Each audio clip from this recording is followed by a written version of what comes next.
மக்களே, நம்ம கதைய தொடரலாமா? பிராமணரே, உங்களுக்கு எதுவும் ஆகாது. மனமுடைய வேண்டாம். நாங்கள் சென்று உங்கள் பொருட்களை அனைத்தும் மீட்டுத் தருவோம். அதுவரையிலும் இங்கே இந்த மரத்தின் கீழே இருக்கவும் என்று கூறி பாண்டவர்கள் 4 திசைகளிலும் அந்த மானை கண்டுபிடிக்க தேடிச் சென்றனர். எல்லோருக்கும் அந்த மான் தென்பட்டது. ஆனால் அடுத்த நிமிடமே மறைந்து போய்விடுகிறது. எவ்வளவு நேரமாக தேடினாலும் ஒருவருக்கும் அந்த மான் சிக்கவில்லை. அனைவரும் மீண்டும் அந்த மரத்தின் அருகே திரும்பி வந்தனர்.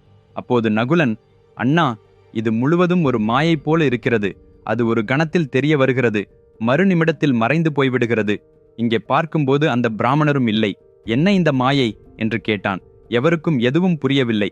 ஆனால் மானை பிடிக்கவும் என்று ஓடிச் சென்றதனால் அனைவருக்கும் மிகுந்த தாகம் கொண்டனர். அப்போது தர்மராஜர், நகுலா, அருகில் ஏதாவது ஒரு நீர்நிலையோ குளமோ இருந்தால் நீரை குடித்து எங்களுக்கும் கொண்டு வா என்று அனுப்பினார்.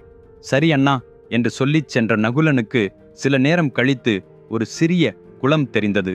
ஆஹா, நீர் கிடைத்துவிட்டது என்று சொல்லி ஒரு குடுவையை நீரால் நிரப்பி குடிக்க முயன்றபோது ஒரு பெரும் சத்தம் கேட்டது. இந்த குளம் எனது. இங்கே இருக்கும் நீரை யாரும் எளிதில் குடிக்க முடியாது.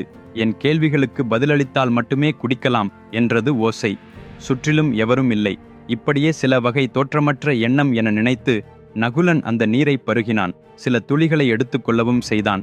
குளத்திலிருந்து சில அடிகள் சென்றவுடனே அவனுக்கு மூச்சு வாங்குவதில்லை போலாகி அண்ணா என்று உறைந்து படுத்தான். நகுலனின் குரல் பாண்டவர்களின் செவியிலும் கேட்டது. சகதேவா, நகுலனுக்கு ஏதோ ஆகியிருக்கிறது, பார்த்து வா என்று அனுப்பினார் தர்மர். அதே நிலை சகதேவன் மீதும் ஏற்பட்டது. அவனும் மற்றொருவரையும் போலவே கோஷம் உச்சரித்து கீழே விழுந்தான். பின்னர் பீமனுக்கும் அர்ச்சுனனுக்கும் கூட அது வேறுபாடில்லாமல் நடந்தது. தன் தம்பிகளை கூடவே தேடிக்கொண்டே தர்மராஜர் அந்த குளத்துக்கு வந்தார். தன் 4 தம்பிகளும் அந்த குளத்தை சுற்றியுள்ள முள்ளு போதிகளில் சிதறி படுத்திருப்பதை பார்த்தார்.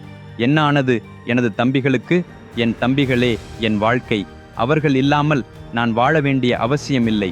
இங்கே இருக்கும் நீரை பிடித்து குடித்ததே அவர்களை இவ்வாறு செய்திருக்கலாம். சரி, நானும் உங்களிடம் வந்து விடுகிறேன் என்று கூறி தன் பாத்திரத்தில் நீரை எடுத்து தர்மராஜர் குடிக்க முயன்றபோதும் அதே பெரும் சத்தம் மீண்டும் எழுந்தது. இந்த குளம் எனது. இதிலிருந்து நீர் குடிக்க வேண்டும் என்றால் என் கேள்விகளுக்கு பதிலளிக்க வேண்டும் என்று கூறியது. யார் நீ? என் தம்பிகளை உயிரிழக்கச் செய்தது நீயா? துணிந்தால் நேராக வந்து வா என்று தர்மராஜர் சவால் விடுத்தார். உடனே ஒரு பெரிய கொங்கு பறவையின் வடிவில் ஒரு யக்ஷன் தோன்றினான். யக்ஷன் எனப்படுவோர் தேவர்கள் வகையில் ஒரு வகை.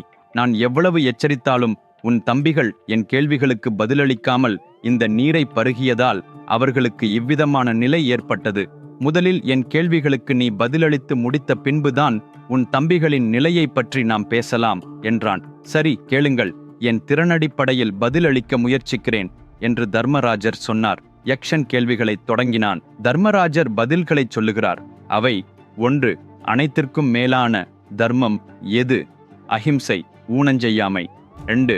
ஒருவன் இன்பமாக இருக்க வேண்டுமென்றால் தன் நல்ல நடத்தை பெருக்கிட வேண்டுமல்லாது இழந்துவிடக்கூடாது. முடி. ஒருவருக்கு நல்ல பெயர் எப்படி உருவாகிறது? தானம் செய்வதன் மூலம். 4. ஞானம் என்றால் என்ன? நல்லது மற்றும் கெட்டது என்ற இரண்டிற்கும் உள்ள வேறுபாட்டை புரிந்து கொள்வதே. 5. பண்டிதர் என்பவர் யார்? தர்மத்தை அறிந்தவர். 6. முட்டாள்கள் யார்?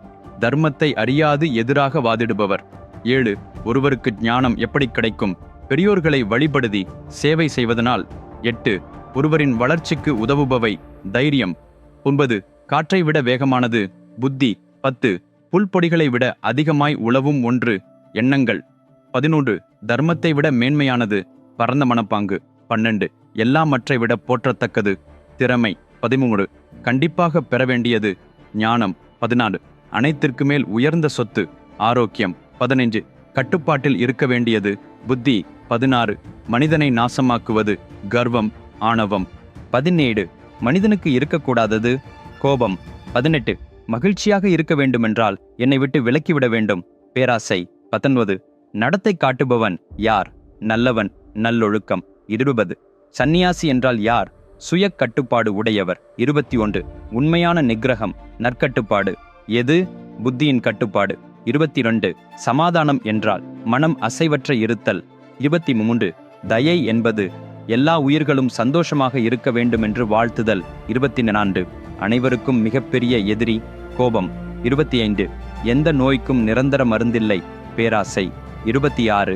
நேர்மையுள்ள மனிதன் யார்? ஒவ்வொரு உயிரினமும் மகிழ்ச்சியாக இருக்க வேண்டுமென்று விரும்புபவன். 27. அறியாமையுள்ளவன் அஜ்ஞானி யார்? தர்மத்தை அறியாதவன். 28. கர்வம் என்றால் என்ன? இவன் செய்யும் செயலே எப்போதும் சரி என்று நம்பிக்கொண்டிருப்பது. 29. சோகம் வருத்தம் எப்போது உண்டு? அறியாமையினால். 30. துணிச்சல் சகசம் எப்போது வருகிறது? இன்பத்தையும் உணர்ச்சிகளையும் இந்திரியங்கள் அடக்கி பிடித்தபோது. 31. ஒருவன் ஒருபோதும் தூய்மையாக இருக்கிறான் என்றால் அவனின் மனசு தூய்மையாக இருக்கும்போதும். 32. தானம் என்றால் என்ன? சக உயிர்களையும் காப்பதே. 33. துர்மார்கன் தீய வழிப்போக்கு உடையவன் யார்? மற்றவர்கள் பற்றி எப்போதும் தீய வண்ணமாக பேசுபவன். 34. மனிதனுக்கு தேவைப்படும் மிக இருக்க நிகழ்வது எப்போது? புத்தியை முறையாக பயன்படுத்தினால். 35. அடுத்த பிறவியில் சந்தோஷம் கிடைக்க வேண்டுமென்றால் இந்த பிறவியில் தர்மத்தோடு வாழ்ந்தால் போதும். 36. உண்மையான மனிதன் யார்? இவர் செய்த செயல்களை இந்த பூமியில் பல காலம் மக்கள் நினைவு கூர்ந்தால் அவர்தான் உண்மையான மனிதன். 37. தர்மமுள்ள செல்வந்தன் சம்பன்னன் யார்? இன்பம் துன்பம் அதிர்ஷ்டம் துரதிர்ஷ்டம் எதிர்காலம் கடந்த காலம் போன்ற அனைத்தையும் ஒரே போல தியானிப்பவன். 38. இந்த உலகில் அனைத்திற்கும் மேலாக பிரமிக்க வைக்கும் அதிசயம் என்ன? ஒவ்வொரு மனிதனும் நம் எல்லோரும் இறக்கும் என்று தெரிந்தும் நாமோ நித்தியமும் வாழ்ந்து கொண்டிருப்பதாக நினைத்து பேராசை பொறாமை கோபம் இவற்றுடன் வாழ்க்கையை செலுத்துவதே உலகின் மிகப்பெரிய அதிசயம். ஃப்ரெண்ட்ஸ், நாம் ஒரு கதையை எடுத்து படித்தால் கூட அது ஒரு மனிதனின் வாழ்வையே மாற்றிவிடலாம் என்று நீங்கள் நம்புவீர்களா? ஒரு காலத்தில் அக்கதை உங்கள் குழந்தைகளுக்கு படித்து கூறினால் அவர்கள் வாழ்க்கையில் தேவைப்படும் பல இலட்சியங்களையும் வேல்யூஸ் கற்றுக்கொள்வார்கள் என்று நீங்கள் நம்புவீர்களா?